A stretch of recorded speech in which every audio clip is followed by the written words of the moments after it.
thumbs, perfect. Hello and welcome. It's going to be more of an interactive session, so please don't feel like you have to. You can contribute if you wish, and if you wish not to, that's okay too. We'll take it at your own pace. Hello, my name's Mandeep. I'm the chair of the EDI Charter, recently invested chair actually. So yes, I was elected as the chair in a couple of months ago actually, and I served as vice chair for a year before that with the amazing Rachel Fullard, who I believe is online. Um, I work very closely with these wonderful people next to me, and so I'll allow them to make their introductions. Hello, I'm Isabella Lawson. I'm policy manager at RIA, which is this building, well, this office, actually, not the whole building. That'd be great. So I'm the kind of RIA facilitator of the EDI Charter Working Group. I'm one of the founders of the Charter. I'm the only one that's I say I'm the only one that's left. It sounds really morbid. I'm the only one that's still involved just because of people moving jobs. Yeah, I just really love to see this event happening. I just really like to see the working group doing great things, making great changes, and just kind of raising awareness of really important issues. So welcome. We'll do a brief intro to the charter in a sec as well. And then I'm Melissa, also known as Marceline, and I am the Global Diversity, Equity, Inclusion and Wellbeing Manager for Colas Rail. I'm also a member of the EDI Charter for Women in Rail and RIA, and I'm also on the signatories group as well. So I'm really excited to support with this neurodiversity event, and I'm very appreciative and really happy that Colas Rail have sponsored this event, and we've got Sarah here as well as our EDI ambassador within Colas Rail to support with today's event as well. So thank you. Hello, everyone. Good to see you all, and hello to all of those on Teams watching us. It's on Teams, isn't it? Or is it a webinar?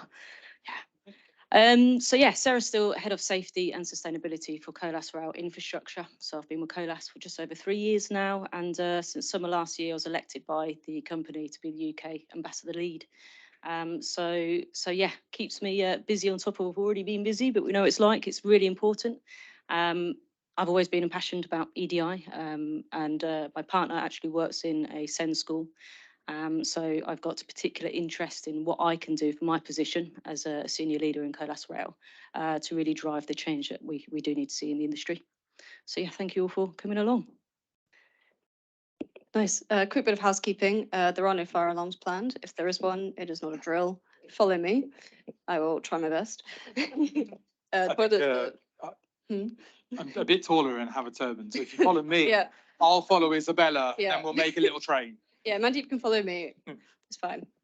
Toilets are behind you, or they're in the lobby. And online, if you have any questions throughout, please just put them in the chat, and we will read them out in the room.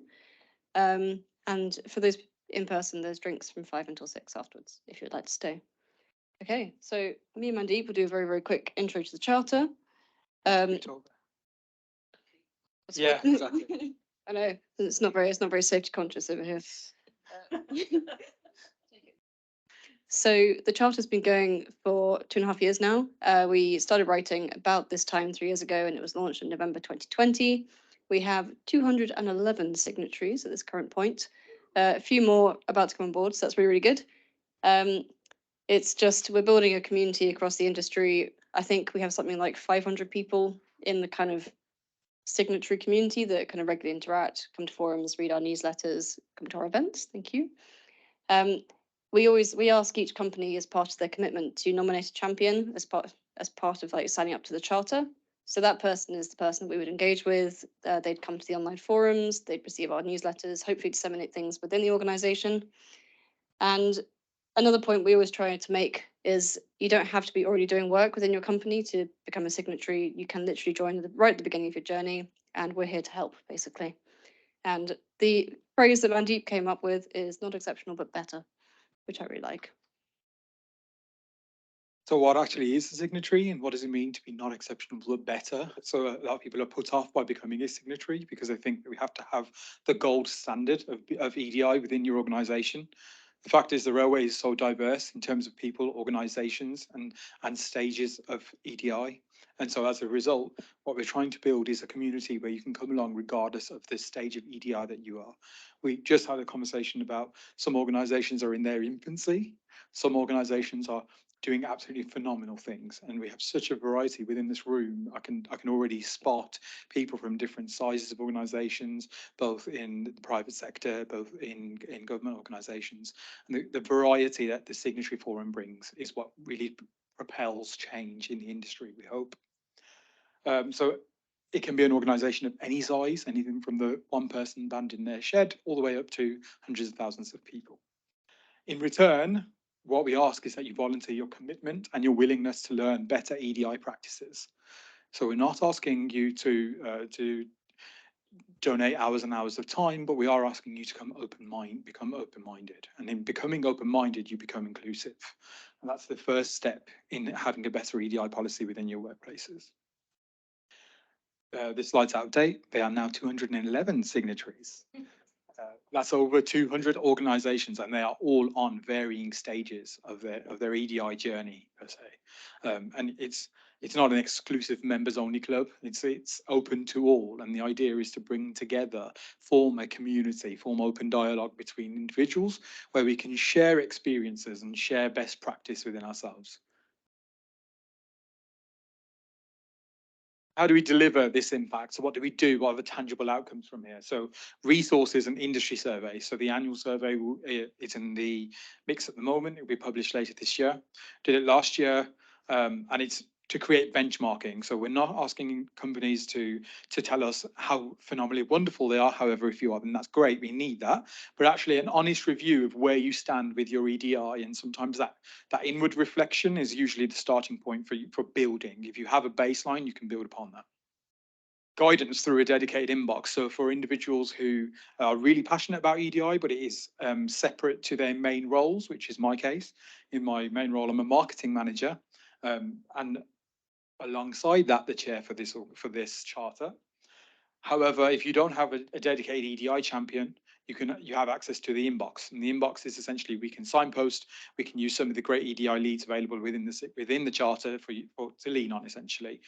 Also, outside of the charter, there are many people outside of this room that are doing great things, and so if we know there are people that specialise in certain things, like if you want on the ground neurodiversity practices, I'll refer you to Ian from Atkins, etc. And events and workshops. So we find this collaboration aspect really useful, and really glad that we can do it both virtually and in person, but you gain insight and perspective that you can't otherwise gain through reading a document. Consistency of messaging. It's really difficult to navigate the old railway world and the new world, and it can be quite difficult for organisations they're quite afraid of approaching EDI topics in a new way, on the fear of getting them wrong. A lot of especially in the world that I'm from, in the private sector, a lot of people are fearful of getting it wrong, or if I say the wrong things, whereas we need to reverse that and say, ask questions. If you ask questions respectfully, you will receive an answer that gives you the other person's perspective through a lived experience, through allyship, through something that you wouldn't normally have experience of. Plain English approach. We're just trying to simplify EDI, make it less scary, more accessible, and get everyone on this journey. So not exceptional, but better. There we go. So we've had quite a few successes so far. Hopefully we'll have lots more. So last summer we did our annual report, which was a collection of, I think it was about 25, 26 kind of case studies of best practice and success across the signatories. This is it, poking in on the side here. We're going to repeat that this year throughout the summer, so we'll be coming out soon to ask for case studies and articles. Lots of opportunities to get involved. We did the annual signatory survey last year, which is just, as Mandeep says, is the progress check to see how people are delivering against the kind of commitments to the charter. It was actually very positive, so hopefully it stays that way. And that will be going through autumn, winter. We've got our face-to-face events. This is one of them. I would say a success, hopefully. And we have the monthly signatory forums, which I think a lot of you have attended. We had one yesterday with Ian presenting, which is very, very good. Thank you. So I think that's actually it from us. And we'll now hand over to the sponsors of this event, Colas Rail.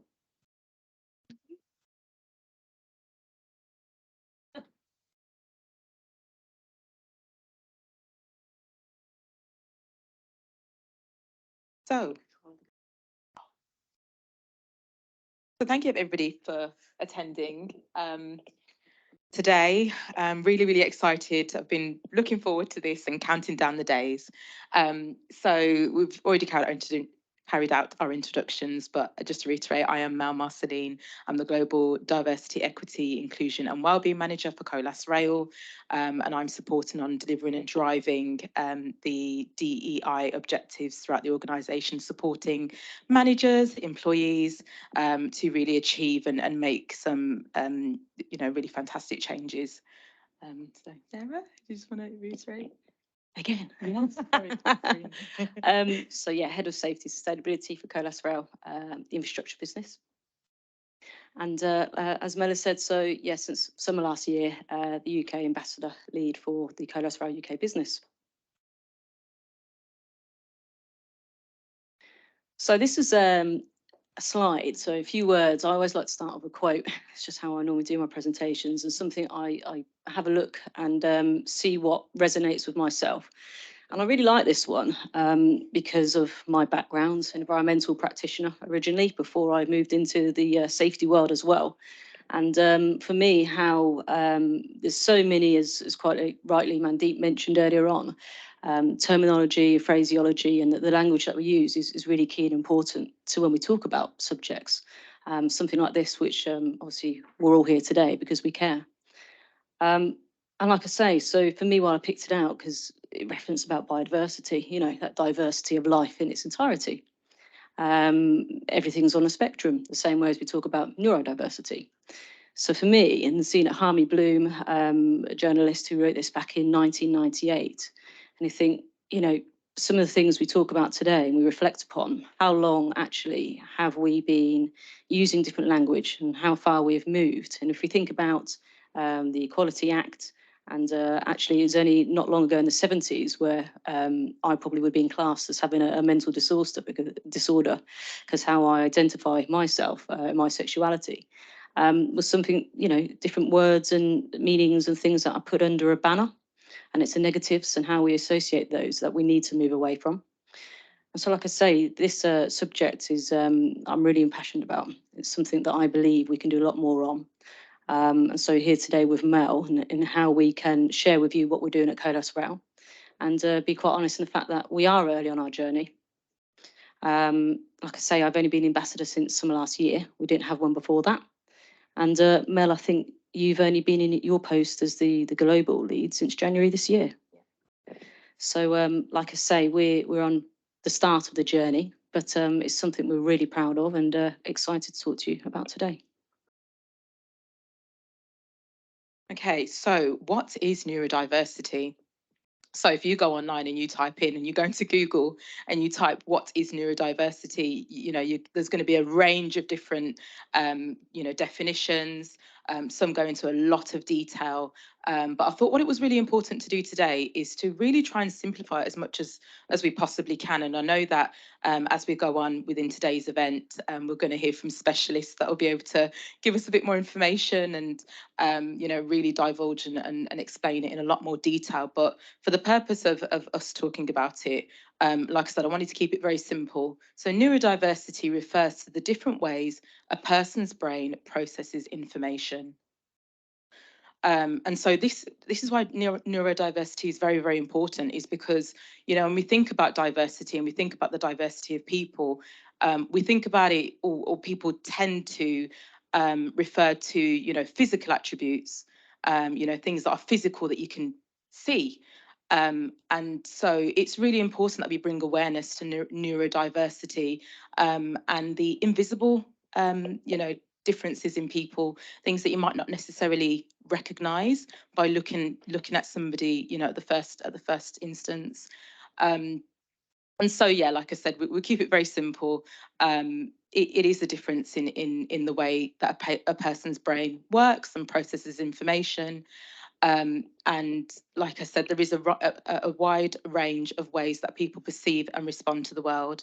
And these differences are embraced and encouraged. So really excited today to, not only talk about it and raise awareness, but also hear lived experiences, people that have first-hand experience in different ways and capacities.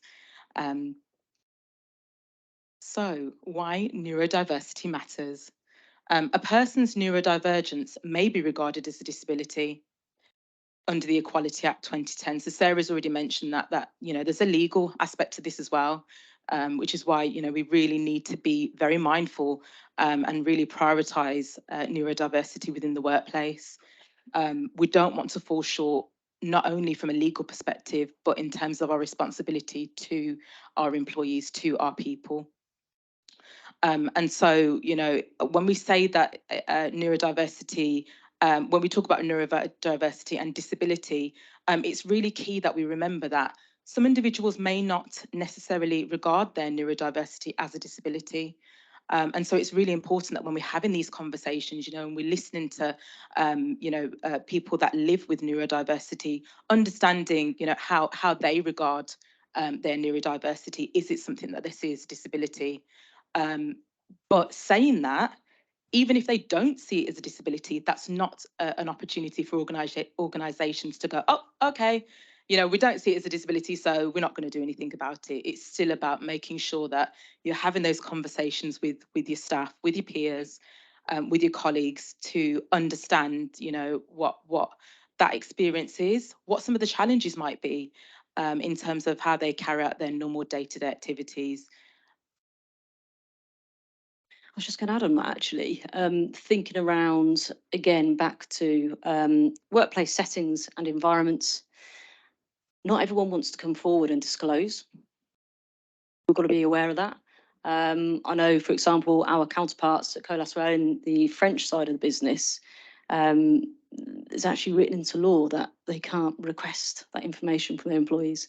So it's an interesting aspect to another part of our business where the information we can openly collect and you can disclose what you want to share. So our colleagues elsewhere, they're not in a position where they can do that. So something I know we've started thinking about and looking at on that data aspect is understanding what can we do actually to encourage that safe workplace for people to feel like they can come forward and share that information. But even still, if you don't want to, we still need to be creating the right workplaces and spaces for people to operate in, to be able to feel comfortable in. That shouldn't have to be part and parcel of the question, should it, when we're taking people on? However, if we are aware, then it makes sure that we can consciously do the right thing about it and support you throughout your employment. And that kind of leads me on to where we are now with just showing you, setting out quite simply some of the things that we have already done and in the process of doing at Colas Rail.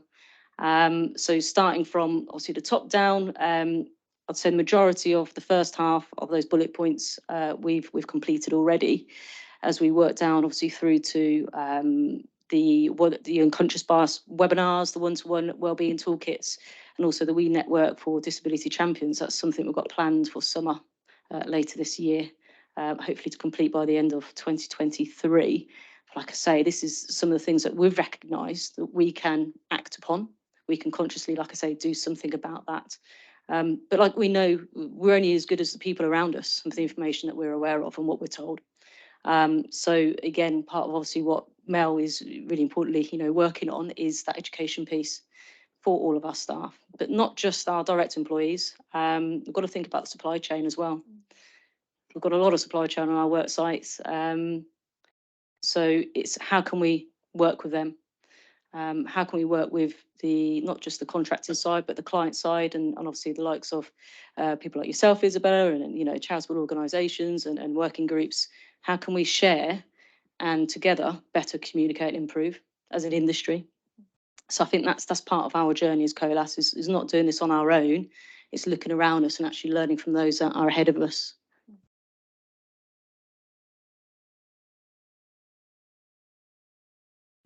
So, neurodiversity at work. Yeah. Apologies, I can do it. I was meant to do this slide. So again, I guess just who are my backgrounds? I like quotes, I like facts, I like figures, I like things that I can trust and rely on. I like to go away and see, where we are, what's kind of the benchmark that we're working towards, not just internally, but externally as well. So an interesting figure that was, I think it was 21 data, that one, on the 1 in 7 employees are UK identifies neurodivergent. Again, that goes back to my earlier point. That's people that have declared that, they've disclosed it. So that's what we only know what we know. 75% of people with dyslexia believe recruitment processes disadvantage them. Yeah, I could probably agree with that. My brother's, my eldest brother Eddie, he'll definitely say that from his life. And colleagues that I work with who have disclosed to me if they've got dyspraxia, as well as dyscalculia. It's not just dyslexia that fall under that bracket. 21.7% of people who identify as autistic. That's not a great number who are employed in the UK.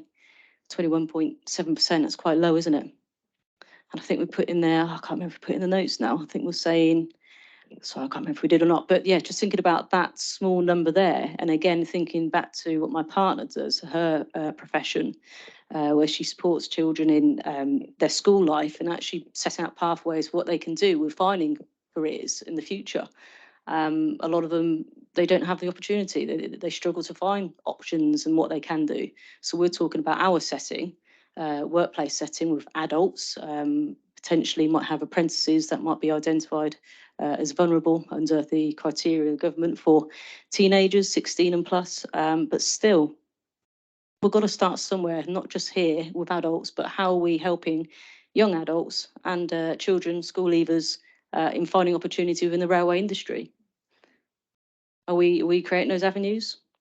So 70% of UK employers do not actually include neurodiversity in their policies at all. That's across the whole of the UK. That's quite a start figure, isn't it? So It really is. And then, following on from what Sarah said about, all of these stats and some of them are quite shocking, aren't they? From a COLAS rail, in terms of COLAS rail, we understand that, when we think about what are some of the barriers to people progressing within the workplace, gaining access to jobs.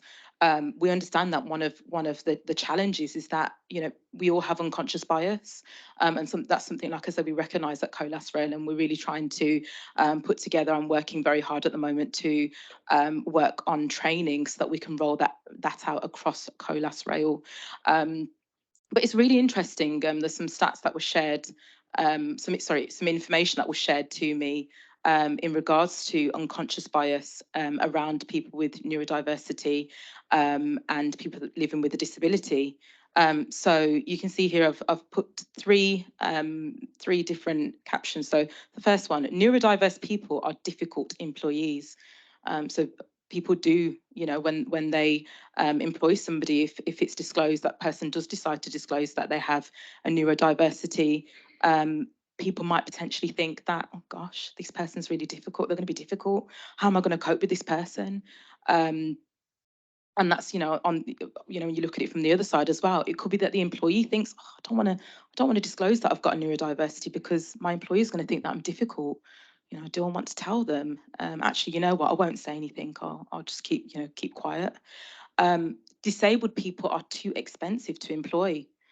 So we've mentioned about reasonable adjustments and how important that is, but also that it's underpinned by law. If you're not offering reasonable adjustments when it's been disclosed to you that somebody has a disability, you're opening yourselves up to risk as an organisation. And so people, our employers concerned that actually, if I do employ somebody that's disabled or lives with a disability, am I going to be able to afford them? And these are myths, okay? These are myths. It's about having a conversation. It's about understanding, what those reasonable adjustments might look like. It could be something really simple, something that doesn't cost anything. And so it's about, like I said, having those conversations. And then lastly, neurodiverse or disabled people can't carry out a full workload. And these were barriers as well to people disclosing that they have a neurodiversity or a disability. They don't want to come forward because they fear, that people will judge them, particularly employers. And these are things that we need to be aware of. These are things that we can't ignore. And they're things that we need to recognise and look at ways that we can change that.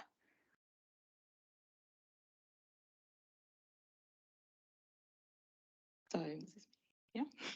So caution. So really, really important, following on from what I was saying about unconscious bias. is labeling. Frequently people are labeled. And so, whilst it can be helpful, if somebody is diagnosed formally by a doctor and they say, look, I've got this neurodiversity, it can be helpful because, it's something then that you can research and you can speak with the person and understand, how some of the characteristics that they may have translate into the workplace.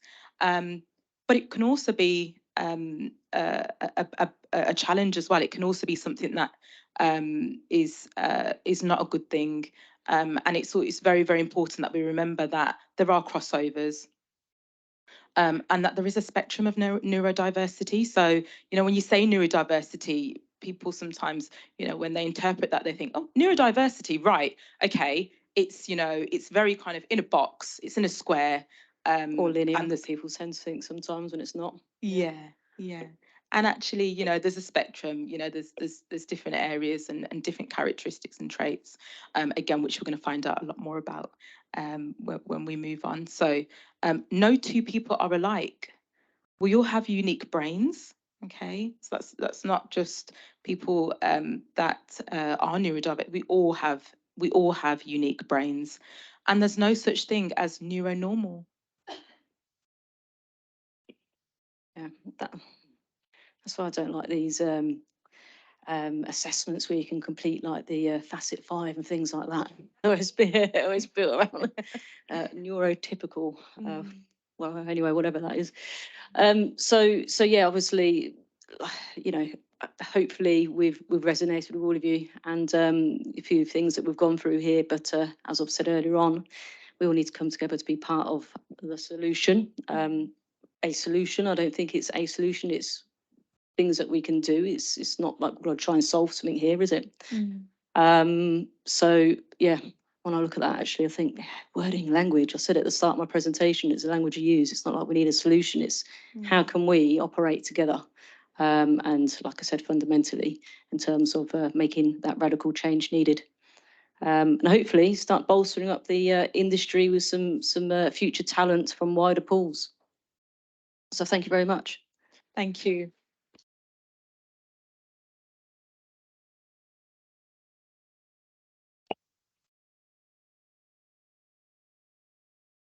Sorry, questions and answers.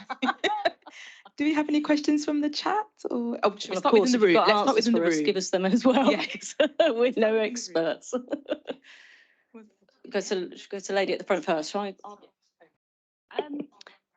I was just going to ask if you have any tips for like how to. We've just recently gone through a graduate recruitment, and we tried to think about how to make it, how to attract as diverse a pool as possible. But then we've come out of the end and gone, was our selection process really the best way? We've done an assessment centre. We tried to do a variety of different tasks, but I just wondered if you've got any advice around what's the best way to kind of approach recruitment in that way to. Very good question. So there's lots of different techniques that you can use. Within Colas Rail, we trialed anonymous CVs. Don't know whether or not you've ever experienced that or you've tried it. It does have its challenges because it is very administrative, but there are tools online. If you do go online, you can have a look, and there are tools that you can signpost hiring managers to where they can upload the information and it will just strip it back. What else do we have? We have diverse interview panels.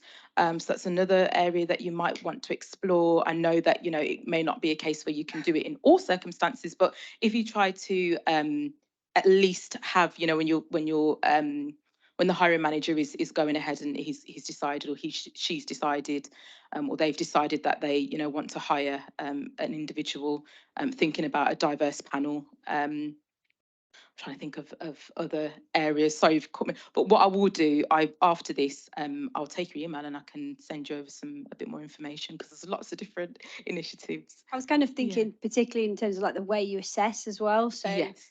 I think typically there's like group exercises, there's interviews, but is there, better exercises than others that actually make it a bit more inclusive? Yeah. I was just going to say on that actually, because it's something I've been talking about with Gemma, who's our head of training and development at Colas Rail, is working with, and I'm not sure if it's something you do or anyone else has already, but for what we're talking about now, apprenticeships, graduateships, internships, anything along that sort of line, have you involved charities that specialise in that area? Because that's something I'd always say in first instance. Like I say, I'd always go back to the experiences of my partner, and I've learned a lot from her, to be honest with you, in just understanding actually some of the things that they try and do to break barriers. So are we doing the same to work back with these colleges, universities and schools to also break those barriers? And who are we also to decide on what we think is the right thing? Are we including people from that demographic? Who identify as neurodivergent to support us perhaps in what they think can help. Because I think that's the most important thing, isn't it? Yeah. Really? Yeah. Is that? Yes. Yeah. Sorry, there's also some things you can do in terms of your marketing. So does your website show people of different backgrounds and different abilities? Do you promote that you're an inclusive working company? There's gamification that you can put in because it's not always about academics. Sometimes some people are stronger in terms of personality and the way that they work. So maybe it's just changing it up so that you can be more inclusive. 100%. Yeah. I Colas staff, by the way. So, quick question from me. I always find it a little bit difficult to concentrate in, especially open spaces. Everyone will know that I can be quite chatty at times and can buzz about a bit. So, what would you say would be kind of practical tips in terms of the actual working environment? For you being chatty, Molly. For me being able to really concentrate and not be distracted and to be able to really zone into the work that I'm doing. Yeah. Well, fundamentally, someone like myself, I'm very easily distracted. God, I had that dated back to my school reports. I'm easily distracted. So yeah, it's what can we do to help ourselves, and if we feel comfortable in sharing that with those colleagues around us. If you sit in the same space every day, if your hot desk makes it perhaps a little bit more difficult, but still, how do you feel comfortable? Do you want to write something down on a card perhaps you could place on your desk so people can see that as they walk by? I don't know, it could be that discussion. Have you had it with your line manager? Are they supporting fundamentally? And that's the biggest thing, isn't it? If we haven't got line managers that know what's happening or how they can help us, then that I think is the biggest barrier. Did you want to say something? Yes, sorry, and just building on that as well.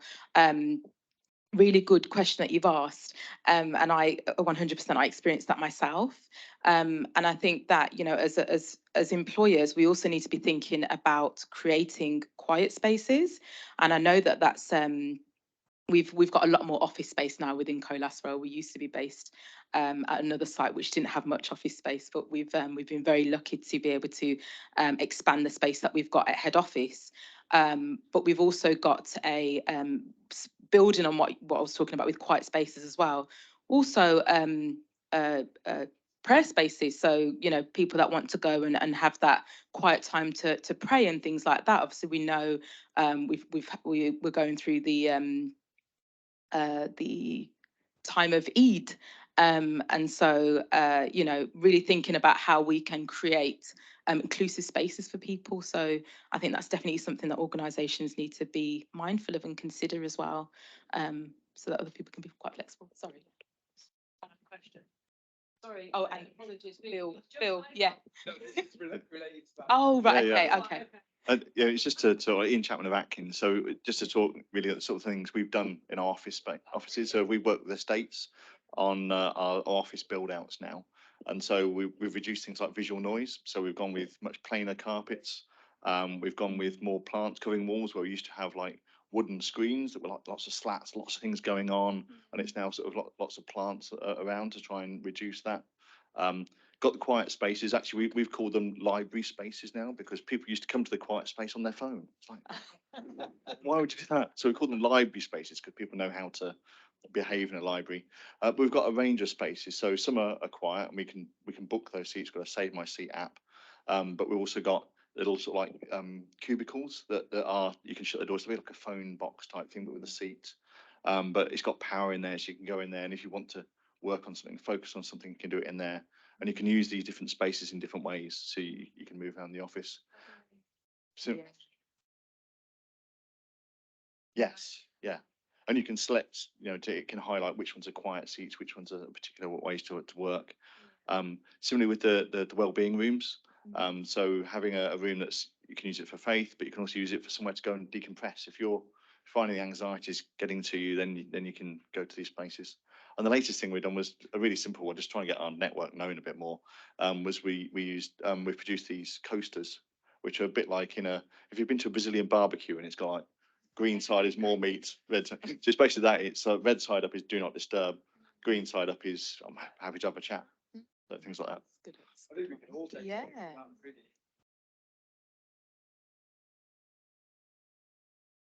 Great in office spaces, but myself having to get out in the depots. It's a different world out there. So yeah, it's just how I guess that will be the area where we still have the challenge is in depots, where it is completely different kettle of fish, isn't it, altogether? But anyway, thank you for sharing. I will come to you now. Can you pass the mic over, please, and then I'll come to yourself. Yeah, just following up on the workplace. I know for myself, I suffer quite a bit of anxiety. It really depends where I am with anxiety as to whether or not I can. Sometimes I can sit in an office, it can be as loud as you like. I'm happy, no problem. I can get on with work. I can focus and concentrate. If I'm in a bit more of an anxious state, I can't do that at all. So I think it's not always the same for it depends really where you are. I think from time to time.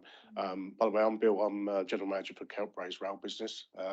Thanks for inviting me along today. It's more an observation really, but I'd be interested in your thoughts. And I think when I joined the railway, which was a long time ago, quite a few of you weren't born, just over nearly 41 years ago.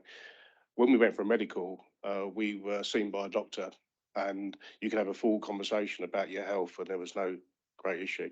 I think we're almost conditioned in the industry now. We get a tick list, and the tick list is really saying that it suggested it was not a really good idea to tick yes to any of the issues there, because if you tick yes, you fail or seem to fail the medical, and then the whole process goes down of having to see a specialist and all the rest of it. And I think that's something really as an industry we need to look at. I was talking to somebody about it recently in Network Rail, and they were saying that there's an incredible amount, according to the tick lists in those medicals, nobody's got any issues at all. yeah, because it's not a good idea to have any. And actually testing the water, and I'll talk about it a bit later when I do my sort of 5 minutes. I had a moment years ago where I suddenly decided to be really open about mental health, ill health, and the next time I did a medical, I actually ticked all the, if you like, the correct boxes, and immediately failed the medical, wasn't allowed on the track ever again. It was that kind of thing. So I do think it's one of the issues for the wider industry to consider. I was just wondering your thoughts on that, really. Happy to take this one from a safety perspective. I completely agree with you. And that's sometimes my fear is where we're putting boxes there. As you mentioned earlier on, you feel like you need to conform to something. And it's funny, I had this conversation with someone not long ago, actually, where you feel sometimes you might have to conform so you're accepted. And for you to be able to do your job and come to work and be happy doing that, that's a really difficult place to put you. So I completely agree. It's something you do need to be challenging and reviewing. I've had it myself in previous employer. When I disclosed something, that was it. Completely changed the attitude towards me. Hence why I left. So I completely agree with that. I know this is going to build on from today and what we want to do. So, I mean, I'm not part of the Women in Rail organisation, well, the charity.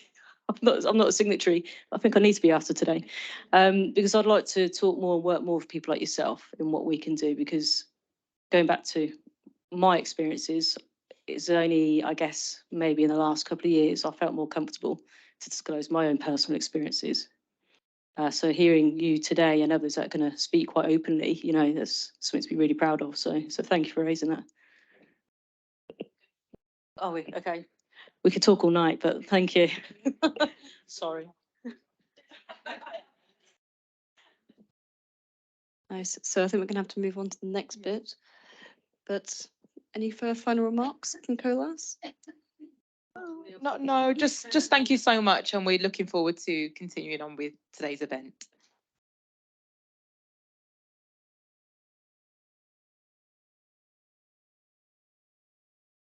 Okay, thank you very much. So now we move on to our next speaker. So we've got Dylan with us today. Dylan's been doing this for a long time. I think you started when you were 15. Been talking about autism, helping employers, been generally great. So really excited to have Dylan with us today. And I want to hand over to you. Thank you, Isabella. Hi, everyone. Ooh. Let's stand behind the lectern. So yes, so again, thank you for that introduction. So for all of you who've never met me before, which is most of the people in this room, my name's Dylan, and I've been talking about autism, and particularly my history with autism, my life story, since I was about 15 years old. So I started 9 years ago, back in March 2014 was when I did my first ever talk. It's like, yep, just a little bit about me before we carry on any further, because I always think it's a bit helpful to know a bit more about who I am. So I was actually diagnosed with autism when I was 11. At the time I got aware of it, I had just gone into foster care for the second time. Then I'd recently moved in with my aunt and uncle, and I just started high school when I finally got made aware about my autism. And the thing that actually got me starting to do the talks was I always wanted to give something back. Because once I'd learned about my autism, I had so many people working with me, helping me to understand myself and the environment around me.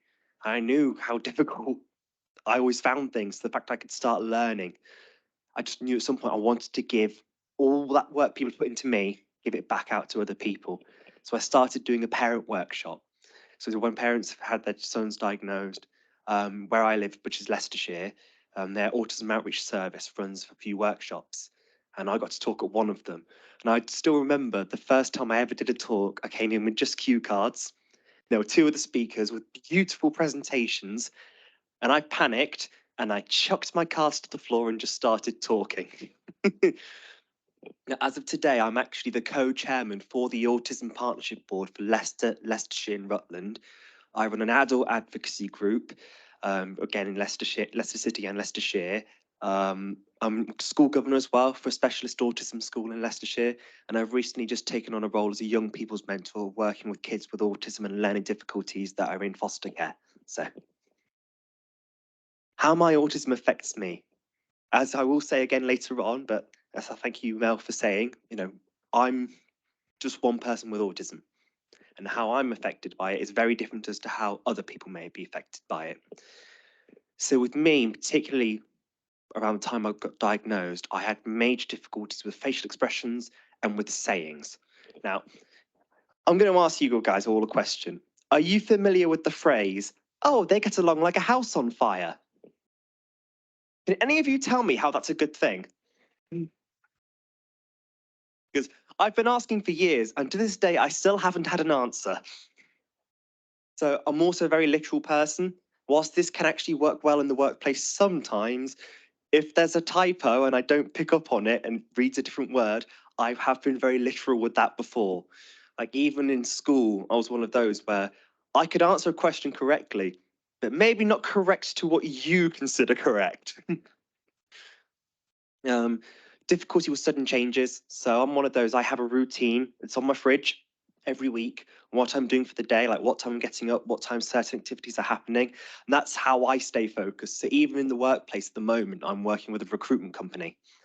When I'm doing any work there, I've set each times for what I'm doing so I don't let my brain wander off, because they just say you've got to do all of this at some point in the day, it won't get done. I'll start on all of them, and then I'll be like, oh, wait, which one's supposed to be the priority? Because say the company I work for, Zoo, they're a very small company. So I was actually their very first employee. So they came in, I already knew both the directors beforehand, but they didn't know a lot about autism. So when I started with them, I was grateful they were giving me a chance to work with them, but they were learning just as much as I was. And one of the things they quickly learned was, because I was doing business development as well as the social media side, they just threw all the duties at me. And then they could, sometimes you think something's more important, so you say, oh, can you do this? Oh, can you do that? Well, which one do you want me to focus on? And then for one of my favorite things, facts and figures.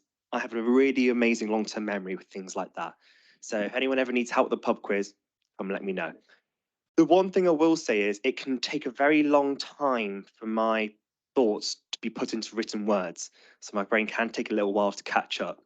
I've always liked to say that my brain is operated by Southern Rail. Next slide, please. So with my autism, I have always had a lot of difficulty trying to get into a working environment. I first started setting out my CV when I was 16, and I've always been open about my autism in my CV for two reasons. One, I've never wanted to hide it, and two, my talks are the first kind of work I ever did. So to have something in there made sense to be talking about it. And for a long time, I struggled. Eventually, in my own village, there's a petrol station there, and the lady there decided she was going to give me a go, give me a chance to work with her. So she took some time out to learn about autism, and I ended up just like working behind her till doing like shelf stacking, things like that. But I really loved it because she also allowed reasonable adjustments. So like if I wasn't having to talk to people, I could wear my headphones. And I didn't have to interact with anybody. I could just get on with the task. And I was there for almost 2 years, and I loved every second of it. I only moved on so I could go to university.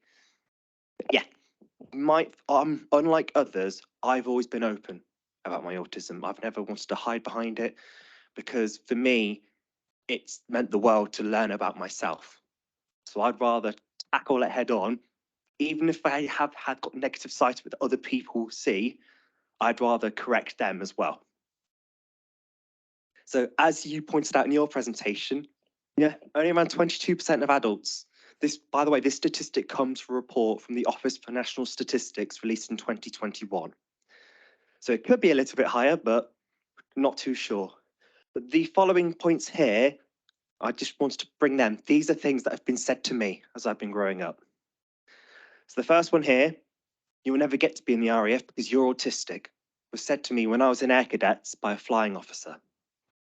And I remember he told it to other people that day, and some of them were really upset, like it broke their hearts. There was one of us who only ever wanted to be a pilot, and he seemed to enjoy crushing this kid's dreams.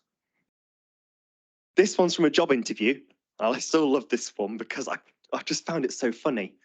Sitting there, it was for a retail job, and I'm just told, how do you solve the problem that is autism? And I remember I burst out laughing because I'd never heard such a ridiculous question before. And I just said, here's how, don't see it as a problem.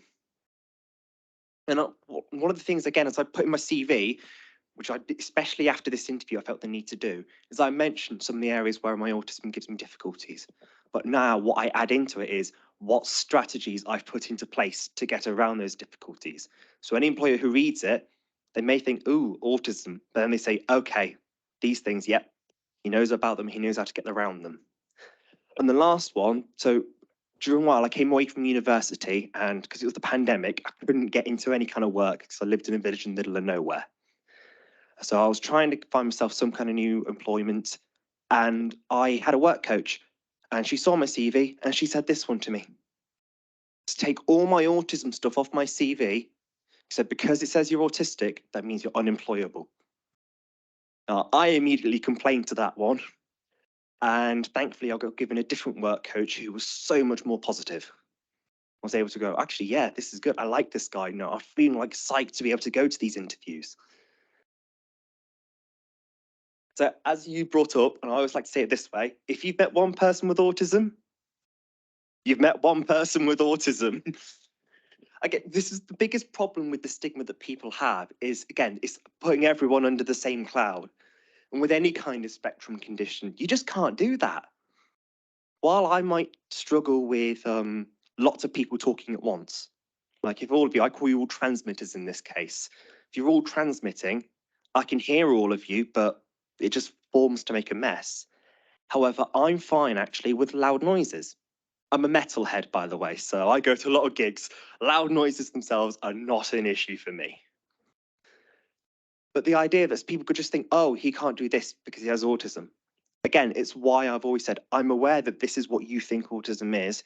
Here's what I can do, what I've worked out I can do to show that's not an issue. So as we mentioned, reasonable adjustments are now to be expected. So one of the main ones is, of course, me wearing headphones works really well. Like, I won't wear them all the time. If I need to talk to somebody, yes, I'm aware that can come across quite rude. But, if I'm just getting on my own work, even in the office, if I'm just getting on with doing some social media or working on the website, I'm just allowed to wear my own music. I've often actually said it's more because the music they play in the office is awful. So I get to play some of my own. Fidget cubes. So some of you, if you'll be talking to me later, you may see me shake my hands like this, but with both. Don't be alarmed, that's just how I stim. So some people, they can click, some people might tap quite a lot. It's just when there's, you can be a bit overwhelmed. It's just like it's an involuntary action. I'm aware with some people, especially when they don't know, it can be alarming almost, because you think, ooh, is there something wrong with them? No.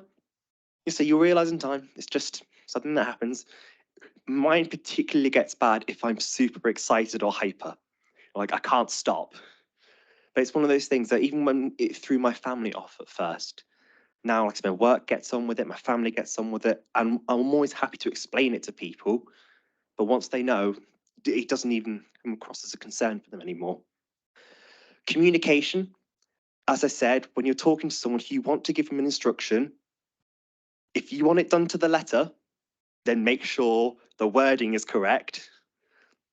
And if you want that to be the priority, don't give us anything else to do. Because unless you're telling us to prioritize one thing over another, if you give me 6 things on the list, you might get 6 things okay-ishly done. Whereas you give me one thing to focus on, I'll have one thing really well done. One of the things I do, by the way, when you mentioned your question earlier about other methods, is I always allow myself a small task that can allow my mind to drift to and from throughout the day. So a primary task, or sometimes people might give me a question like a puzzle. So if I need just to take like a 5-minute break, have like a quiz or crossword, something like that, just to deviate for 5 minutes, to keeping my brain engaged, or something that I can just go aside for 30 seconds and then be like, right, I'm ready to get back on the roll. A detailed routine and calendar is really important. So again, when it helps with achieving certain tasks for the job, if there's any outings, like I say, a company's doing, and you have an idea of what the itinerary is going to be, it's really helpful to send that. Because, and what I would also say by doing this is that if there are things that can go wrong, let's say if a train's not running, for example, then you can even have a backup plan in place. So one of the things I always like to do is to have a backup of a backup if need be. And because I can do that, that's why if a sudden change does come, I'm more relaxed because I'm like, okay, I've anticipated this. This is what I can do in its place. And this one I think is most important because I know quite a lot of companies that fall into this trap. Because they know we can be really good at something and that sometimes we don't like to be outward, maybe not wanting to go into crowds of people. They just think, right, that's what they're okay at, and just leave us to it. Not actually let us try and push to be better. We're not given the opportunity to try and be better. And I think a lot of employers do want us to, but if they don't give us the chance to encourage it, they won't see us blossom. But at the same time, you cannot force it. Because if you force it, yeah, you will discourage us and get the opposite effect. So one of the things when I was doing recruitment, so with the work I'm doing, I went outside of my little bit of knowledge. So when we have people going to their new jobs, let's say if their car's broken down, most people used to come to me going, right, what's the public transport schedule like? Right, this bus gets here at this time, there's about a 10-minute walk going this way. And we could be on the phone to the client going, they've said their car's broken down, we've given them a list of different public transport routes they can take. And because of that, I've got a nickname at work. I'm called Siri. Which I quite love that nickname personally. Anyway, I just wanted to say thank you so much for allowing me to talk to you all today. And I've just left my details here. So I've recently set up my own consultancy now. So it's still very new. I've only been doing it because I've been so used to doing this as a volunteer. And unfortunately, that's just not the way the world works. So while I'm still doing all of these things on top, I've just decided, you know what, now's the time to really go in and do it properly as a consultant. So if anyone has any questions, please do ask. And thank you very much, everyone who was online.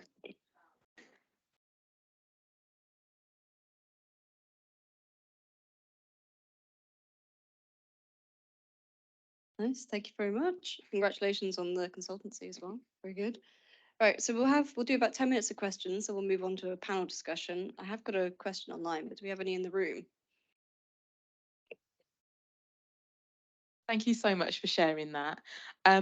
You raised some really good, I could only describe them as like reasonable adjustments, not necessarily like within the workplace, but even just for yourself. How did you learn about yourself, and how did you learn that these were certain things that you could carry out to make life easier for yourself? I've always had a philosophy to try things to learn about myself, because it's better to have a negative experience, but when you know something for sure, then always wondering what might have been. Yeah. And so it's by finding those measures. So, for example, when I went on a gap year before I went to university, I had a load of things I wanted to do. And one of the things was to go to New Zealand. The idea, and to go on my own. And because I knew some people might go, somewhere else, maybe not far from home for their first holiday. And I thought, no, my brain thought, if I can do New Zealand on my own, I can go anywhere on my own. Well, within a language barrier, of course. But even then, doing something like skydiving, for some people, that's terrifying. Yet for me, I thought, well, I could be scared. I had a fear of heights, but if I don't give it a go, I'll always wonder, I wonder if it'd be really good to skydive. I'm answering that question. And sometimes I have the question of, right, how can I resolve this issue? So, for example, I was like, how can I deal with lots of people talking? And one of the things was, eventually with headphones, I only really tried it once I started college. I used to just go away for a little while to a small room just to relax on my own. But sometimes I realised you can't do that. Like if you're on a trip or something, not everywhere you're going to go will be able to allow those adjustments in place. So I decided, looked into methods that I could use. So basically, while I'm mobile, I can still relax. And the headphones one was the biggest one for me. And particularly big headphones I tend to wear, because if I'm going for a walk through a city, number of times you get some people like preachers and that stopping you when you're really not in the mood to talk. I found a bigger set of headphones. It's more like a polite way of saying, I don't really want to talk to you. Whereas at least when you have the little ones in, people might not see them, they might want to strike up a conversation. You can't miss the big ones.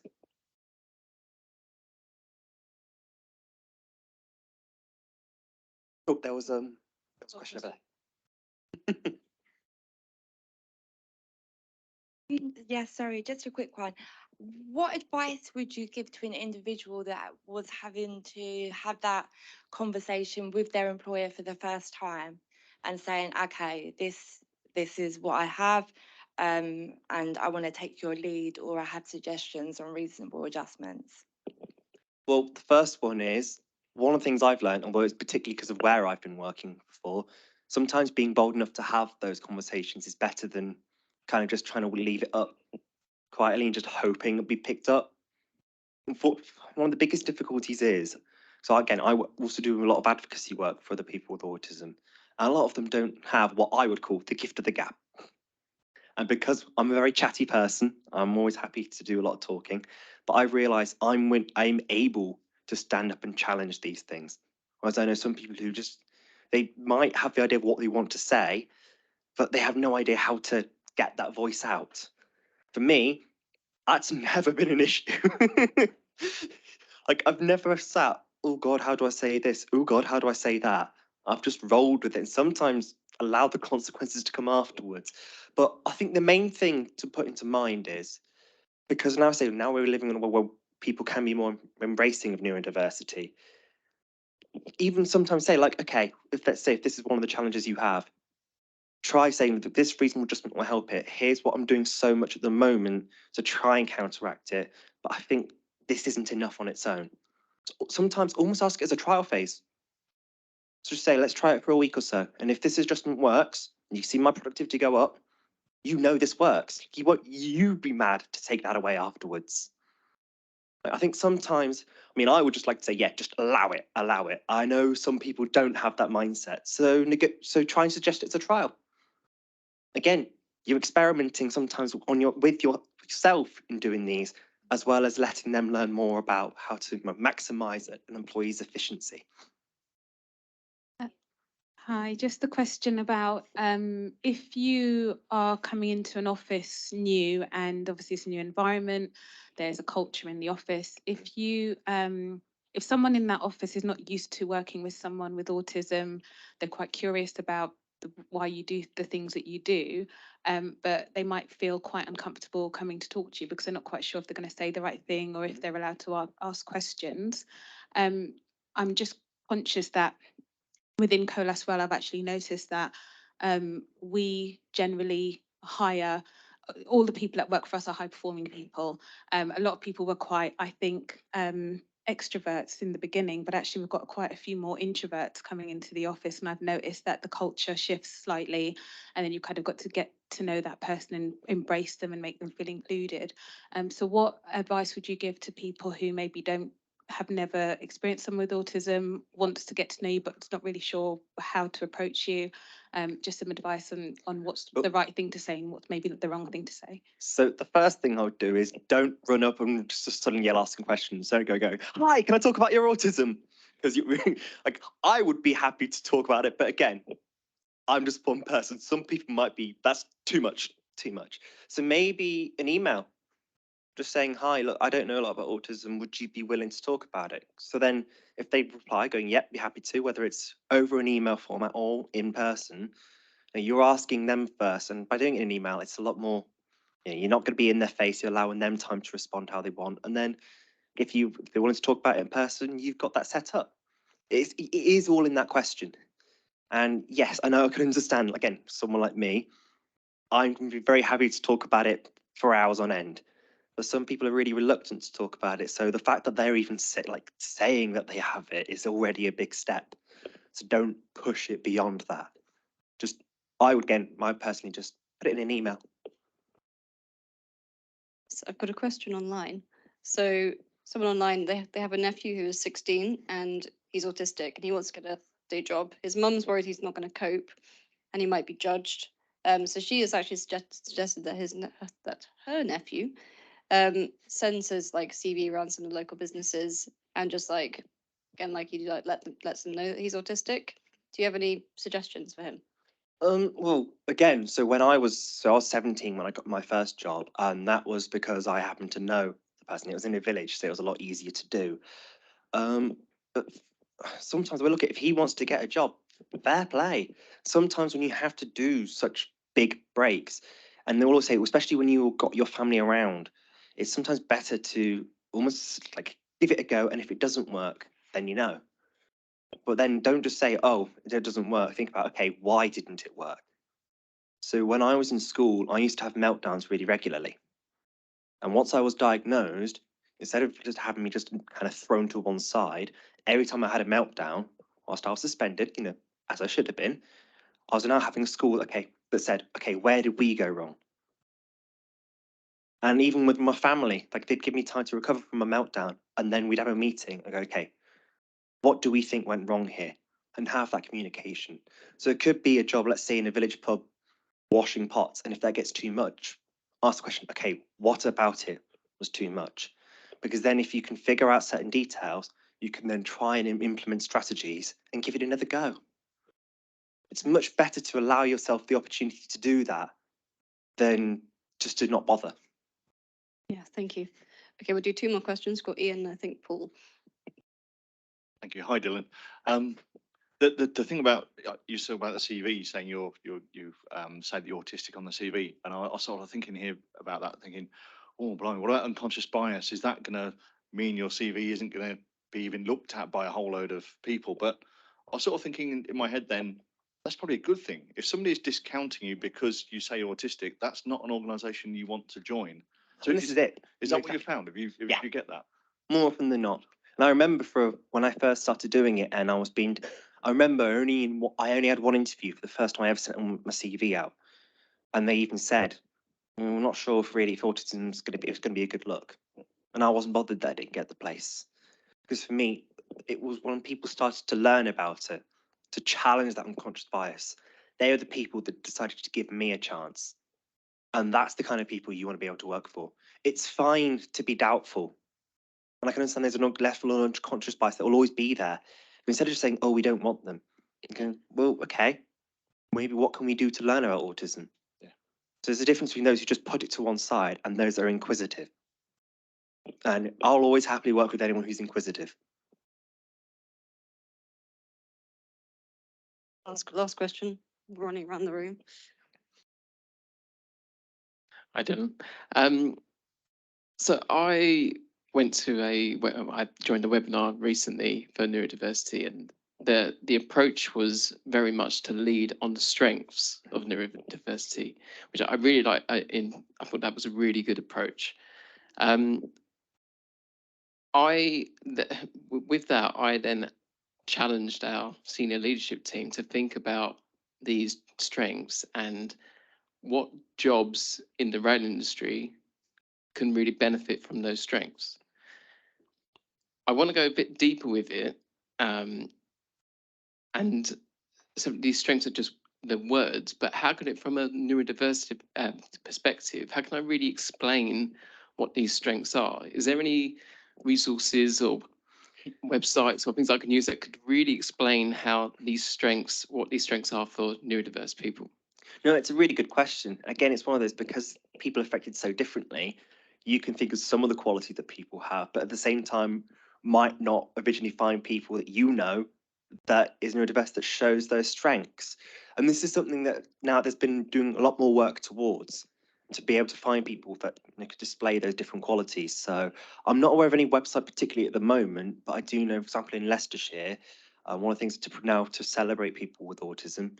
Again, some people do see autism as a superpower, some people see it as a disability. So you have to be careful sometimes with how you talk about autism, because not everyone who has their diagnosis is going to appreciate you talking about it being a superpower, especially if you don't have autism. But there are, I know, like I say, the NHS Partnership Trust for Leicestershire has recently done like a website in collaboration with the council going over local talent, what individuals with autism are doing. And having that there, so when people are diagnosed or people wanted to find out more, they then have access to those kind of resources. So sometimes it would be a good idea for a business to see, okay, this is a few different people's perspectives of autism. This is some of the things they're capable of. But so I'd use a site like that, look at talent. So that might not be the specific person you're looking for. Then no doubt will be people that you'll think of the great benefits to bring into the industry, which they can actually see a real life example of, if that makes sense. Okay, thank you. I'm afraid that's all we've got time for in terms of questions, but we've got a panel coming up. Just before you go, if yeah. you want, I'll be able to answer your question a bit later. I know you had your hand up. Thank you. Let's give Dylan a big thank you.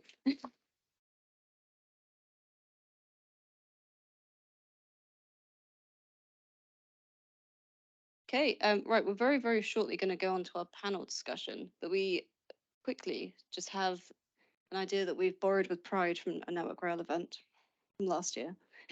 We've got a couple of anonymous stories that people have given us, so we're just going to quickly read them out as kind of a bit of context before we have the panel discussion as well. So Mandeep is going to read the first one.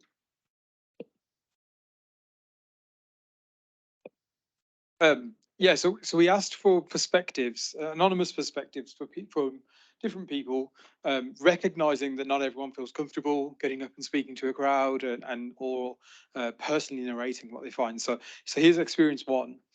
I've always been acutely aware of my differences, and I had an extremely hard time at school. They wanted to proceed with my diagnosis, but my parents were totally against it.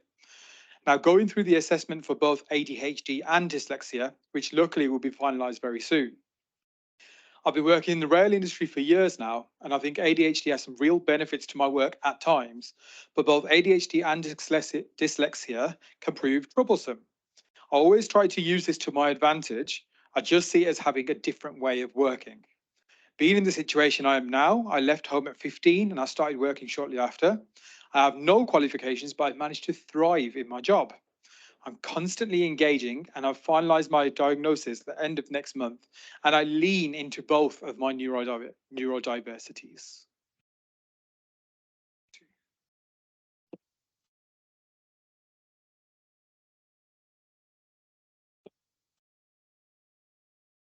I was roped in to do the other one, so. Okay, so this person says, I lived with depression, anxiety, and OCD for over 30 years. It started in childhood, but was only diagnosed when I was an adult. For a long time, I didn't think there was anything different about me. I thought that everyone had different coping mechanisms for simple things like leaving the house. My OCD flared up in my late 20s and really affected my ability to live my day-to-day life. My OCD manifests in checking behaviours, so I wouldn't be able to sleep until I'd gone back downstairs to the kitchen to check that the hob was definitely off, even if I hadn't used it that day. Leaving the house in the mornings for work was difficult because I'd be scared that I hadn't closed the door properly. I would have to walk back down the street and check several times that it was closed. I started coping by taking a photo of my hand pushing the door to prove it was closed. This way, if I started to panic, I could look at the photo and it would calm me. During this time, I had a very understanding line manager and felt able to contact her in these situations to explain truthfully why I'd be late into the office and not make up any excuse about traffic or delayed trains. I've worked in the rail industry for almost 10 years. When I first started, I didn't feel able to disclose my neurodiversity. However, one line manager in particular was extremely supportive and I felt able to be honest with them. This meant that I was able to use my mental energy I was previously using to hide my symptoms to being productive at work and could bring my whole self to work. They also encouraged me to seek counselling via the Employee Assistant Programme, which was useful. Following this counselling, I sought out CBT through my GP, and this has given me tools to break out of my checking behaviours. Key achievements to date. I studied a master's degree. I wouldn't have been able to do this without the support of a cheerleading line manager, as my confidence and self-esteem was very low at the start of my railway career. One word that would describe living with neurodiversity: challenging. Hopes for the future. I've applied for a PhD, something I've always dreamed of doing as a young person, but never felt I was able to do. Thank you to whoever submitted that.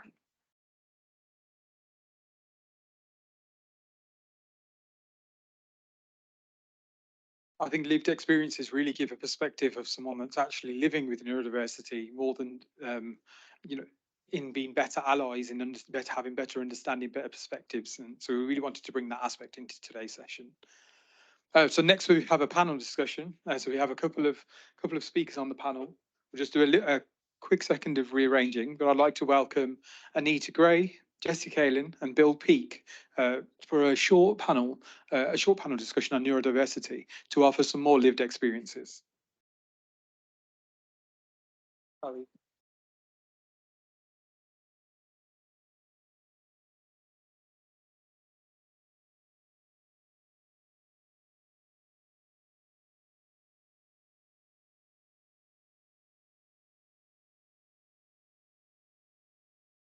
Okay, so we'll do introductions. We're passing the mic back and forth for the people that are here virtually. Thank you very much. Thank you very much for agreeing to be on our panel in the first instance. And also, for those who don't know, these three wonderful people are also working group members of the EDI Charter, which means that we offer community and perspective to one another and can bring in shared experiences. They will talk about the reasons on why they're joining us on this panel. So I'll pass the mic over firstly to Anita. Hello everyone, good afternoon. So I wasn't aware we were doing a panel, but I've actually prepared a short talk, but I'm happy to be flexible. So I'm a single mum to a teenage son with ADHD, and I'm also head of diversity and inclusion at Worldline. I joined Worldline just over 3 years ago. We employ about 500 people in the UK, and we provide significant services to the UK rail industry. So both at work and at home, I'm deeply immersed in the topic of neurodiversity. Hi, my name is Jessie Kalin. I recently received a diagnosis of ADHD. So went through school, college, university, multiple jobs, with kind of an inkling that there was something going on, but couldn't quite put my finger on it. When I was in one job, I spoke to my line manager and thought that maybe dyslexia was an area that I'd like to investigate. and I asked how the company could support me. And the response was, the only way we could support you is if we were going down a route of capability. So I never mentioned that again at that job to that manager. I kind of put it to bed a little bit. I changed jobs. This was quite a while ago. I've been in the railway for 3.5 years now. Started as an apprentice in learning and development. It was through the apprenticeship where I kind of understood that ADHD might be the thing that I've kind of been wondering about for quite some time. Because of my previous experience, I was a bit hesitant to come forward to my manager, just in case I had the same reaction. So I went to the GP and kind of got to a point where I was quite certain that other people agreed with me that this is something to try and get a diagnosis. And I spoke to him, my manager, and he was like the best person in the world. He's like one of my favorite people because he's been really, really supportive and kind of asks me how I need support and allows me to kind of inform him, kind of thing. So I'm just rambling a little bit. Yeah, so that's what I kind of wanted to talk about, is kind of potentially like later diagnosis and how to support people through that kind of process. Yeah. I think I did actually have a slide, did I? Is it okay? I could just use that. Yeah. Well, firstly, as I say, thanks for inviting me.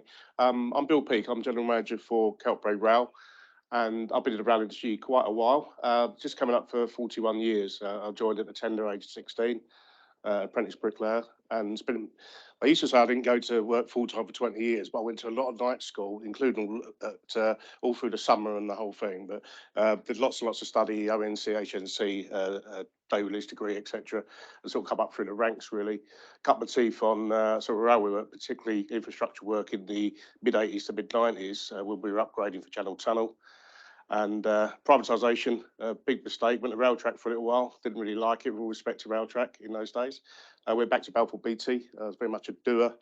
And during that time, as I'll come on to in a minute, because of my kind of issues around OCD and anxiety, I was always very, very concerned.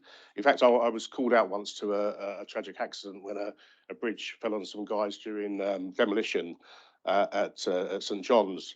I remember coming away from that really thinking, as an engineer, because I've got this kind of blame OCD issue, could I actually carry on and work in the industry?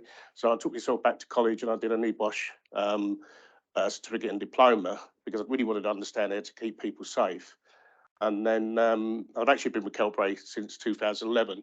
And the smiley face there is that when I joined Keltbray in 2011, I'd had a bit of a sort of a nervous breakdown, really. And I spent about 2 years, strangely, but someone that really suffers with anxiety, I went off and did IOS training for Network Rail as a consultant, which people might think is a bit of a weird thing, that you're happy to sort of train 20, 30 people a day or whatever, but it was always quite good for me.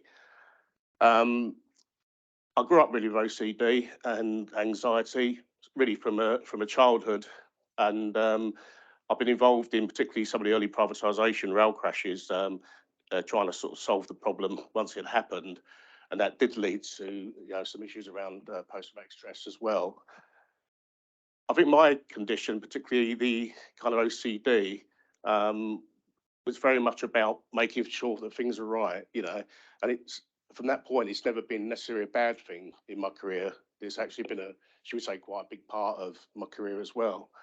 We just move on slightly, if that's okay. Interestingly, I was watching a program last week about, I was on a plane last week, I downloaded a program that was Chris Packham talking about autism, and he used the phrase that I've used here today. I said that I successfully mastered OCD and anxiety for many, many years. It all come out really in an event at Network Rail and the Samaritans, talking about suicide, and on this one day, I just suddenly was really clear that I wanted to be clear about the issues I'd had for probably 30 years or so. I'm said to, on the positive side, I say OCD and general anxiety for me is both a friend and an enemy, and I think the Americans called the Chinese a frenemy, And I think that's really what it is for me. Really, it's a very light thing and sometimes a very, very dark thing. I do suffer sometimes. They say in the business that I worry for everyone, so I'm always very concerned about how we're going to keep people safe, but it's not necessarily a bad thing, you know. So I can sort of say, well, what's going to go wrong with that job?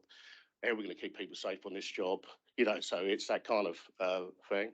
But it can sometimes get out of control as well.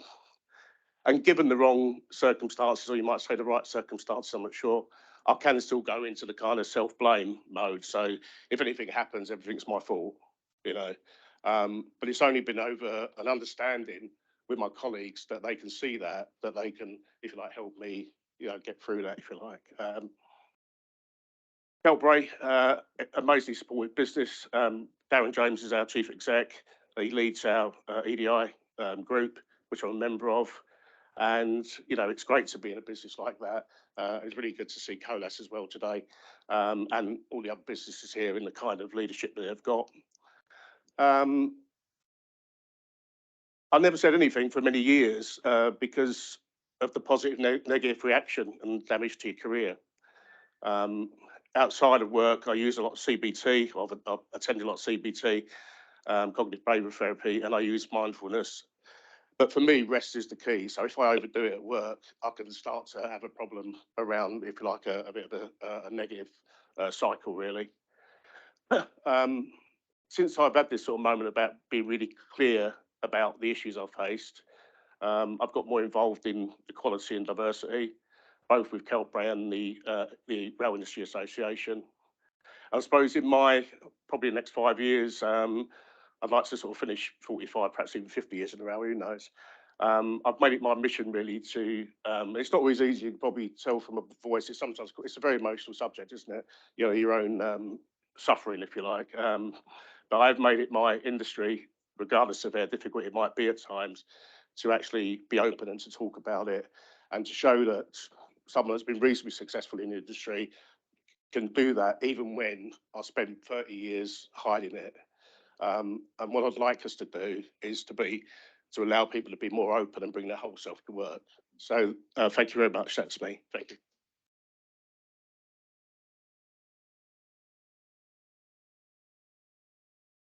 Thank you, Bill.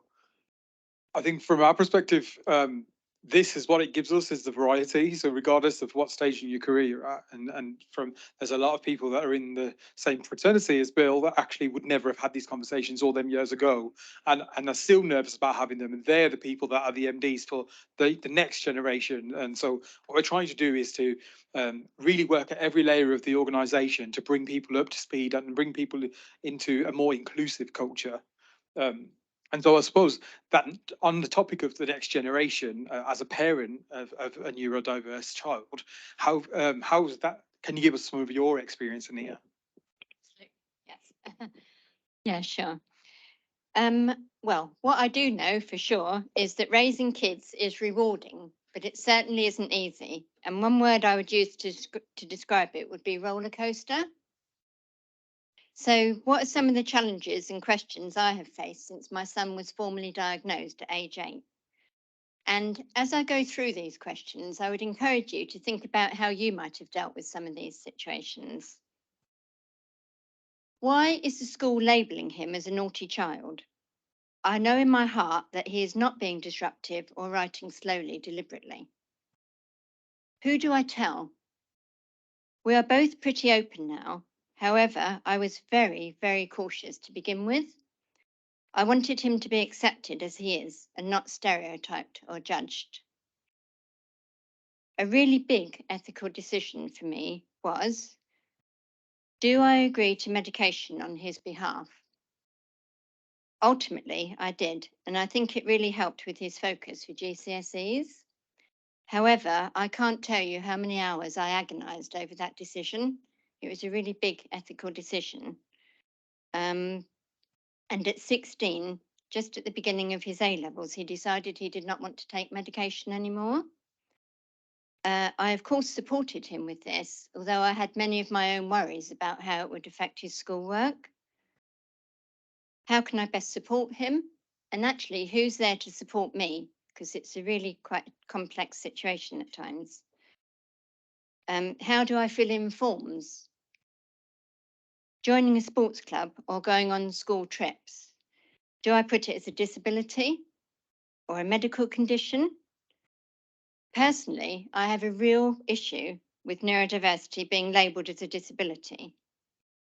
However, I do understand that this can bring some benefits in terms of reasonable adjustments. Why? Oh gosh, now don't get me started on this. Why does the school keep giving him detentions when it makes him really stressed and demotivated? Why can't they encourage and support him and focus on what he's really good at? Will he get extra time in exams? And why do I have to become such a fierce advocate and quote the school's own policies at them? Yes, I went onto the website and I meticulously quoted their own policies back to them. Should I encourage him to disclose his diagnosis when applying for jobs, as he will be very soon? What if he doesn't? And what impact will that have? How will he really be accepted in the world of work? And these are some of the challenges that I've faced over the last 10 years or so, when I'm in a very demanding job myself and, working away right in the middle of something, the school's phoning and completely interrupts me, or numerous emails from the school. So I'm really pleased to say that he's doing well in his A-levels, and he is got a potential of a possible job in a recruitment company, as it happens. So yeah, there's been many ups and downs, but we are very, very close, my son and I. So, and you, is that, what's the next question for Jesse? I think Back to the- we naturally lead into it, and I think you've already covered some of it, and that is regarding disclosure of his diagnosis. And when we did the signature forum yesterday, one of the topics that came up is, what if I don't yet have a diagnosis, and what if it can take time for for the healthcare system to actually diagnose? And I think that's something that you experienced. So over to you. In my previous career, I spent a lot of time, I mainly supported people who are neurodiverse into the work place. I did a lot of job coaching, kind of supported people at interviews, did disability awareness training and all those kinds of things. So from that perspective, I do understand that disclosing can obviously be, well, I've had people who have applied for a job and ticked the box saying I'm disabled, and they've applied for the same job, not ticked it, and the person who got through to an interview was the person who didn't tick the box. So it's quite concerning, I think, for myself, about my future and disclosure. With my job, when I said to my manager, I think I might have ADHD, without the diagnosis, they were like, right, what can we do to support you? Which is brilliant. I got the diagnosis. It allowed me to have reasonable adjustments in my learning and development apprenticeship. For me, the adjustment was to have my questions written down so I could refocus, because I go off on tangents a lot.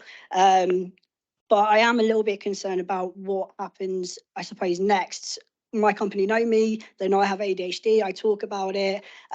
That's not an issue, but what happens when I apply for a next job? Do I tick that box and say, actually, I do have ADHD and this is something that I, might need support with? Because kind of looking back, there's a lot of responses I got from interviews is that I don't go into enough detail, because I'm usually just trying to get specific kind of things out, and then just kind of hope for the best, really. So it's a little bit difficult in terms of the whole diagnosis is, do you or do you not? And I know there is that kind of challenge, that thing of, do you want to work with somebody who's not going to employ you if they're going to reject your kind of application because you say you've got a diagnosis? But it's also obviously really kind of understandable, to put it in. It's a difficult one, and I think that's something you kind of have to make, that kind of discussion. I would hope that most employers would, consider, interviewing somebody who does have a diagnosis. But I think as well as talking about people that don't, not everybody wants a diagnosis. They just know that they work in a particular way. So I think employers just need to kind of have a chat with the person that's working, that they're managing, because what works, you know, somebody might not have a diagnosis, but there's a particular thing that works for them and makes them more productive. So why do they need a piece of paper? You know, just because, you know, why can we only support people if they've got that piece of paper? But, you know, there's so many different ways that so many different people work. You know, it's kind of a combination of tools. So it shouldn't only be available to one set of people. But I would say kind of, you know, ask your employee because they're the ones that know how to manage themselves. I spent 34 years managing my career without any support. So when I was able to talk to people and say, this is how I need support, I'm pretty sure that I'm the one who knows best. And even without that form or that document, you know, it would still help me to have, you know, things written down more clearly or kind of certain things. So I think everybody can benefit from just a different way of working and just, you know, being open-minded. Sorry, I'm rambling a little bit. I think it's really useful. I think there's a stage before being employed and getting to know your line manager and getting to know HR. I think that a lot of responsibility lies within inclusive recruitment. Good thing my voice carries it. You know. A lot of responsibility lies within inclusive recruitment and interview, like you mentioned earlier, interviews, applications, social group exercises, etc. This is an open question to the group. Where do we think that responsibility and accountability lies? Is that with HR? Is that with the line managers that are hiring? Is it with everyone? All day.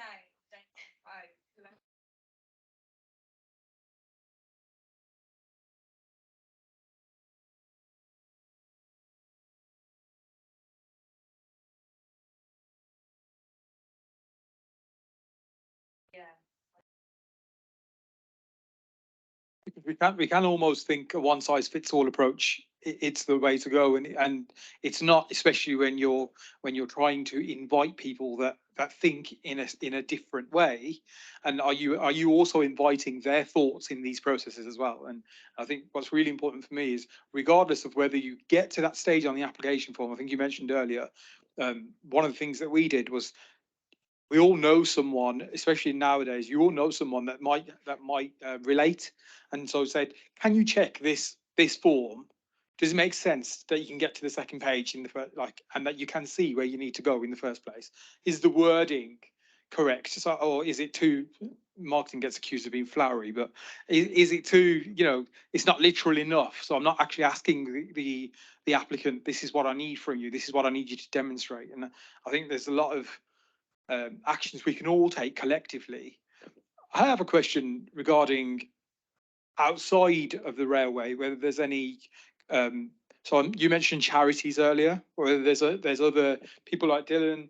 If there's people that you work with that can actually help advise the railway, essentially, or if anyone has any experiences from outside the railway on best practice.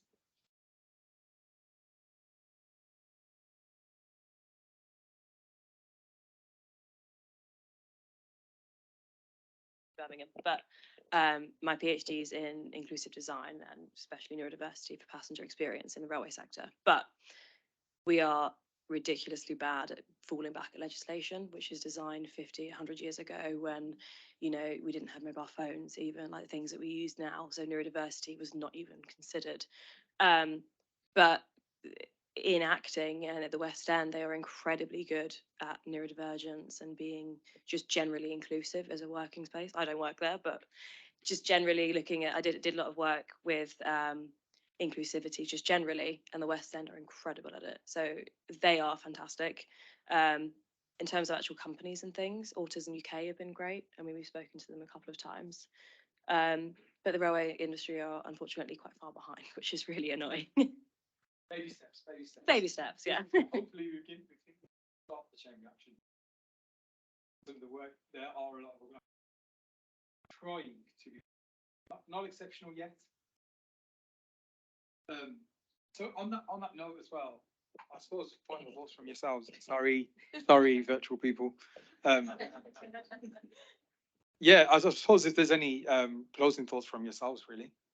I just wanted to add, because of my time working with neurodiverse individuals kind of getting into employment, I think there's quite a few different ways. Like what I used to do sometimes, if somebody had got an interview, obviously with consent, would go to the employer and say, right, this person, has this condition. This is the best way to go forward. So for some people, it might be having those interview questions kind of just written down beforehand to make sure that they can kind of plan what they want to say. So for myself, for example, it takes me a little bit of time to formulate exactly what I want to say. Just kind of collect all of my experiences and everything in the most productive way. I've supported people that have kind of done group interviews, which are horrific for some individuals. They're horrible, and unfortunately, with one employer, is like they were like, "No, we're not going to," and the person I was supporting didn't get through, so we tried again. I said, "Look, we've done it. We've proved that it's not going to work. So can we have an individual, interview for this person?" Unfortunately, they let us kind of do that. So a lot of it was kind of, my previous job was kind of begging employers to be a little bit more open. And it wasn't like I was asking for a cheat sheet or anything else. It was just like, how can we get the best out of an individual? So I think what it could be good for recruitment and obviously the rest of businesses is to kind of, really think about how they can get that information, or how they need what they need and how they can get it from an individual. So, is a video interview great? I don't think so, to be honest with you. But for some people, they might be really good at it. So maybe kind of having a disclosure saying we can do the interview like this, or we can do a work trial, or we can kind of provide you with these questions. So instead of having the individual kind of hope for the best and maybe go through that process, to actually know what the employers can do and will do during that process. Yeah, providing options. Yeah, that's powerful. Questions from the audience? My question is for Bill. So I know you've worked in the rail industry for a long time, so have I. Not as long as you. I think I'm into like 25 years or something like that. And I have seen the industry changed in terms of attitudes to different topics. It used to be a brutal place to work. As far as my experience, it has been, but there has been change. Because you're now openly talking about your anxiety, PTSD, etc. How have you been accepted in the workplace? What is the attitude or the kind of conversation that you have with people? How are you received? I mean, for me, it picks up on what the lady said a moment ago, and I think on a positive, I think the railway probably is a long way behind to a certain extent, but you try it 40 years ago, I mean, I joined only 7 years, about 7 years after the Health and Safety at Work Act come in, and actually the Health and Safety at Work Act, for example, didn't do a lot. It was the management regs in the early 90s and I remember we was so far behind even in safety in those days that what used to happen, I was a young ganger, team leader. I used to go and get your job at London Bridge in the works department. And one day the guy said to me, I can't just tell you what to go and do. I've got to give you a piece of paper. And I thought, what's he on about? And he said, you have to have a risk assessment. He said, I haven't got a clue what a risk assessment is. He said, but apparently you have to have one, So that's where we were from a safety point of view. And as for anything around diversity, the railway was quite interested in, and I've spoke about it on a couple of the Rail Industry Association forums, and in many ways around ethnicity, it was probably more diverse, because we still had the tail end of, if you like, people that come in after the war. Most of our P-way gangs, for example, were black men working. Most of the station staff were, so we've seen massive changes around everything from health and safety through, the demographic and the diversity. I think we've got momentum at the moment. I think we're quite clear as businesses where we're going with this. And I think it's great that the Rail Industry Association is a sort of forum to pull all that together. So it has changed. It has changed massively, but there's still a long, there's still a long way to go. I'd like to see it change probably as much as it's changed in the last 40 years in the next 5 to 10 years. And I think we're capable of doing that. But coming on to how you was dealt with in the industry, for example, it wouldn't have been good, I think, if you would have said, stood out and said, I've got a problem. I must still most of my working life, 30 years of my 40 years. I think it's only about 8 years ago that, at an event, I just surprised everybody really by talking about the problem I actually had. And I was so good at masking it that it shocked everybody, completely shocked people. I should have perhaps gone into acting or something rather than railway engineering, but completely shocked people because I'm not that.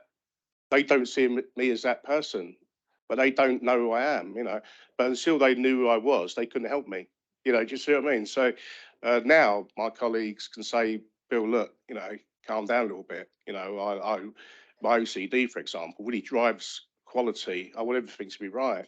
I get really frustrated when people don't share that, and I can feel really let down when I lead a tender team, often, and I'm absolutely focused on what we're going to do. We're going to win, and we're going to win well, and it's going to be the best product we've ever done. But sometimes someone has to say, look, just wind it in a little bit because, you can be, but the guys all know who I am because I'm now open about it. It's a really difficult thing. So I think somehow we've got to allow people to be open about, if like we call it in Keltbray, bring your whole self to work. Can we bring our whole self to work, whatever the diversity issue that may be? But it's only going to work if we can bring our whole self to work, and everybody understands where the person wishes to contribute, wishes to share the information, who you are as a person. The day I walked out of Basingstoke Rock after that event. People of LGBT community say about coming out, but it was very much like that. I was a different person, and it got followed up at work, quite quickly after as to what the real issue was. And we had a session, and I spoke openly about it. It's very emotional subject to talk about mental health, ill health, your own suffering, if you like, because it brings back the feelings of that pain, you've been through. And I've done many of these kind of things, or a few of these things, but it's always quite difficult to, you never really know when you go in, how you're going to get affected by it. So I'm not saying it's brave, but, sometimes I'm a bit anxious to think, am I about to do it without, getting too emotional, because you can't not have that in you, I think when I was asked for one word and I didn't really come up with it, I'm not normally a person of only one word, but exhausted, I think. If you mask something, and that's why I was talking about the Chris Packham, if you mask something, it's absolutely exhausting. And not only that, people can't help you, So it's only when you can be clear about it. But I do fear that it's all right at my age, I mean, I'm 58 years old and I've been in the railway 41 years, 42 years. It's okay for me. I'm secure, it's not a problem for me. But I do want to see us allow people to be, if you like, who they are and bring their whole self to work and not, and not lose by it, not actually lose out by it. So that's for me, really. Thank you. So yeah, I just wanted to sort of say really, Jesse, you talked about the superpowers, but also the converse. It's the light and the dark, isn't it? And I really like your term, Bill, the frenemy side of things. That describes it perfectly. I think that's it. And I've been talking to my wife about my son who's autistic, and that sort of fits well. And we've talked in the past about would we not want him to be autistic, and actually it's like no, because that's who he is. And that seems to come across with some of the things we've talked about. It's the character. Another connection to this as well, and that's that my stepdaughter works in the rail industry. And we were talking earlier about almost stereotypes of people who are autistic, what are they particularly good at, and there's no clear, as Dylan said, no clear understanding. There are certain stereotypes. My stepdaughter fits the stereotype brilliantly. She works for a train operating company. There's a delay attribution person, and her number skills are off the scale. She has her challenges in doing that, and they've been well met by her employer. But she brings something pretty special to what she does. And it was really when she got involved, going back probably 8 or 10 years, I really started, and it was around about the kind of time that I was a bit more open myself, I think, because I realised that there's a value in it, and I do see a lot of value in it. The problem with the value is that it really takes it out of you. If I exercise my, she would say, maximum value as someone with anxiety and OCD, and it's exhausting. I just finished a tender process only about 10 days ago. And I then went away to on holiday for a week, and I literally sat for 3 or 4 days. I wasn't great company, because it sort of drained me. You know, like when a phone goes so dead you can't recharge it. The minute my head hit the pillar at the end of when I first arrived, that was my batteries had just gone to zero. You know, so, yeah. Continued high level of anxiety. Yeah. It's just exhausting. Driving everything. Yeah, you know, yeah. you And know. it's running at 1,000,000 miles an hour. Yeah. Constantly. Yeah, yeah.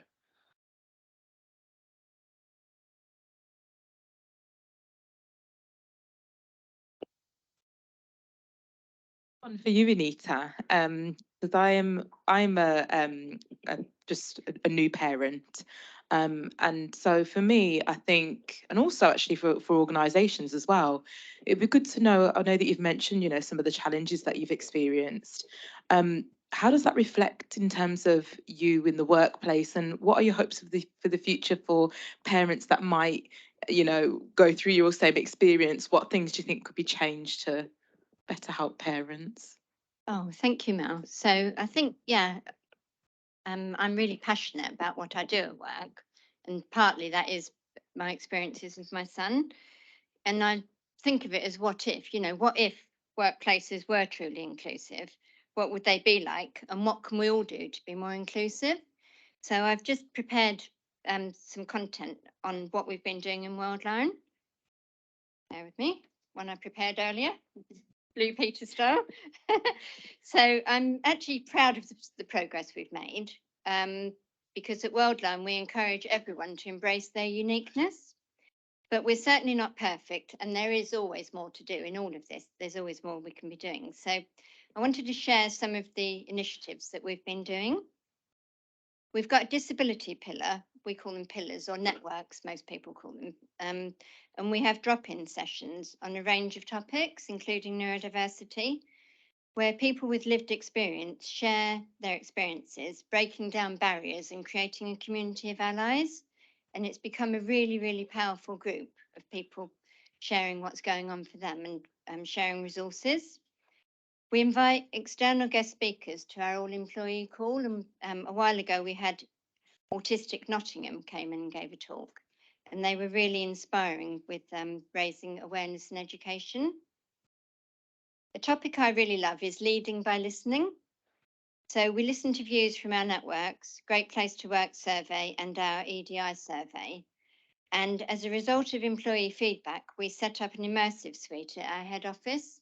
So it's a space where people can go and be quiet or meditate and just sort of chill out and ground themselves. We constantly review our policies and procedures. We've signed up to Business in the Community, Opening Doors Inclusive Recruitment Campaign. So if I know there's been quite a lot of talk about recruitment in the room today. So if you wanted to have a look at their website, it's free. And it's a campaign that you can become part of. There's about 6 main actions, and in each action there's sub-actions. Several of our recently recruited apprentices have been really open about being neurodiverse, and they've spoken about feeling welcomed. And last but not least, we've signed up to and support an organisation called Neurodiversity at Work. Has anyone heard of that? Yep, cool. Yep, great. So Dan, he's really inspirational. Dan Harris, it's led by. It's free to join. It's a really great organisation to be part of. And so I would encourage everyone in the room to have a look at that organisation and consider joining it. And I will just share my hopes for the future. So my hopes for the future are a society where we all embrace uniqueness and support each other in focusing on and developing our strengths. Ultimately, my hope is for a world with so much more loving kindness. And I hope everyone in the room would agree to that. Yes, thank you.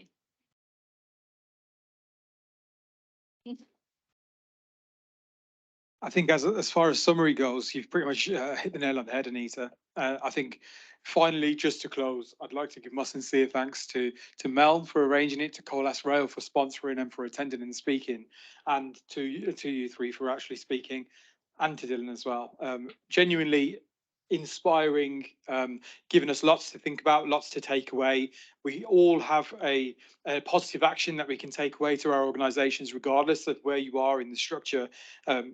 We all have a captive responsibility to do better EDI in our workplaces, and hopefully today has been a step in leading towards that direction. Thank you all for attending. We're going to follow by some drinks and some networking for the questions that didn't get answered. But thank you very much for coming and joining us today. Thank you.